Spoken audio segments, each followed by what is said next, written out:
All right, what's up, world? Back with another update on the bobber project.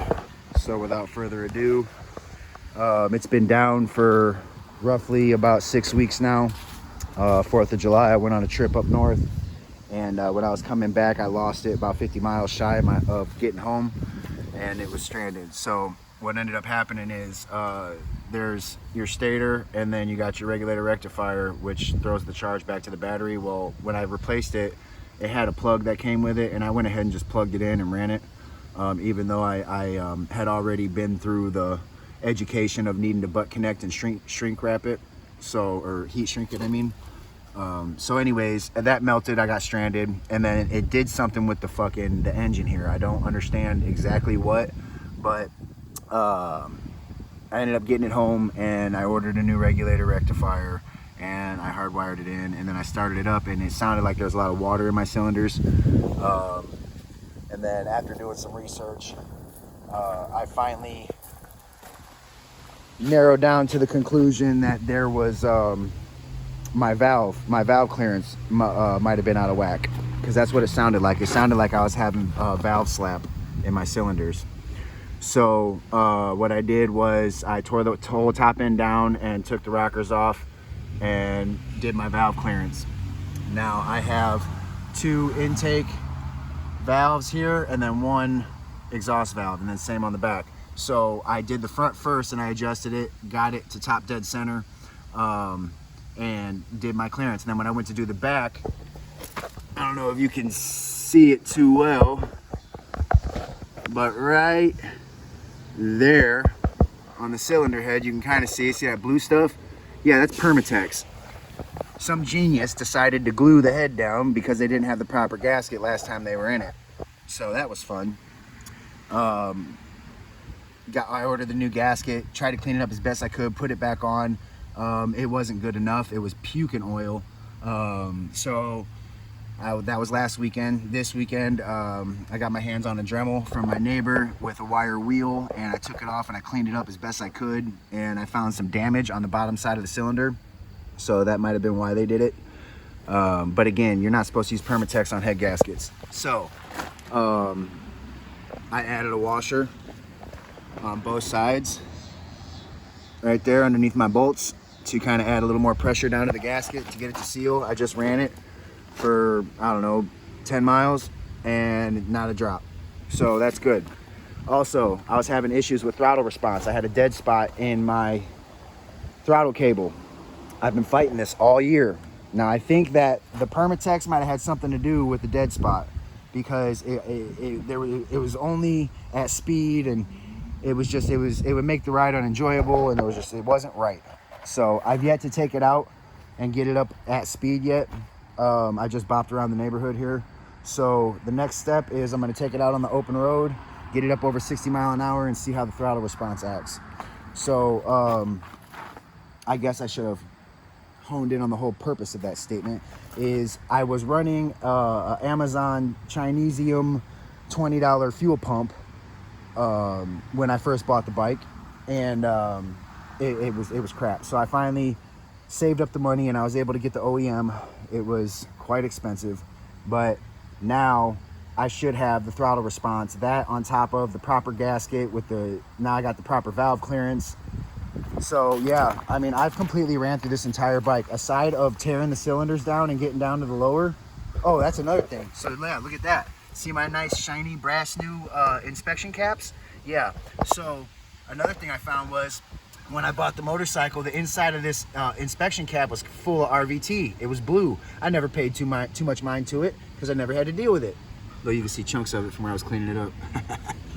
But yeah, so some genius, whoever was trying to find top dead center last time, over tightened this and broke it.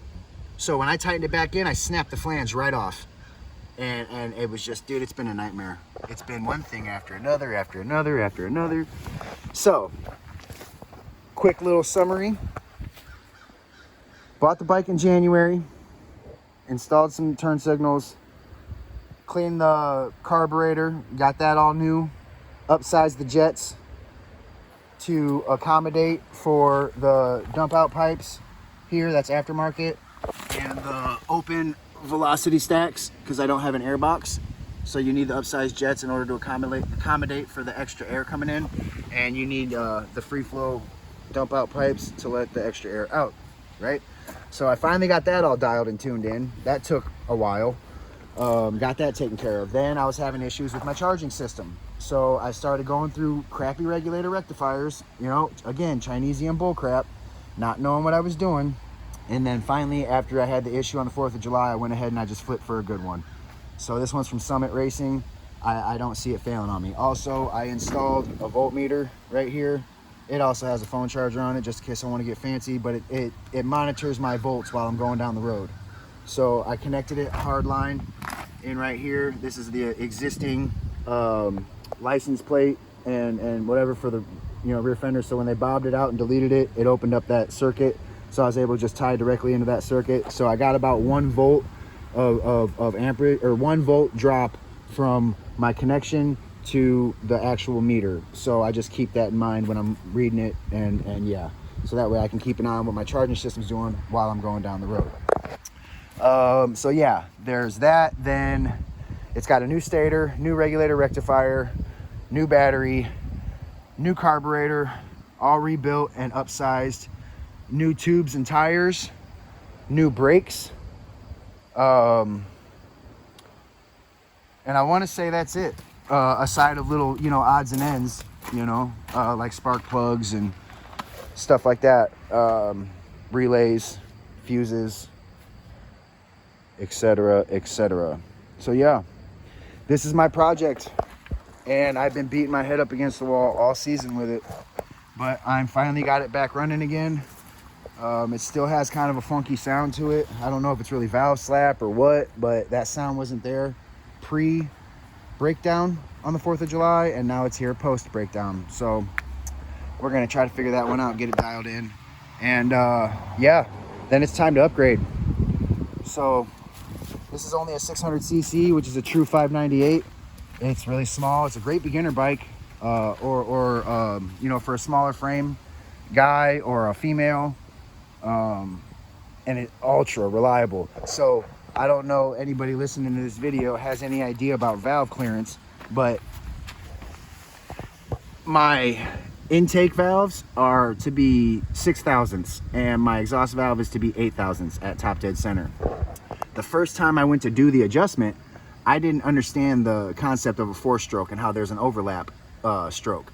So I wasn't on top dead center, obviously, on the first time I tried it, because it wasn't right and it just didn't feel right. So I started the bike and I'm like, okay, that was last weekend. So I came back this weekend and I redid the valve adjustment, and I had it at top dead center like I was supposed to, and I had over 1/8 of an inch. It was like damn near 3/16 of an inch of clearance from my tabbit to the top of my valves, and the bike still ran.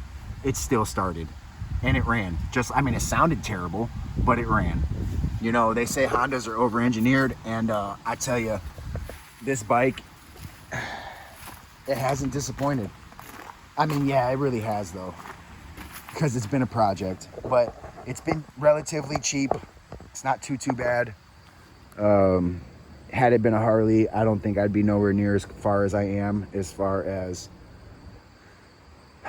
repairs and parts and stuff. So, but yeah, living, man. So everybody just stay safe and ride on, and yeah, Godspeed, man.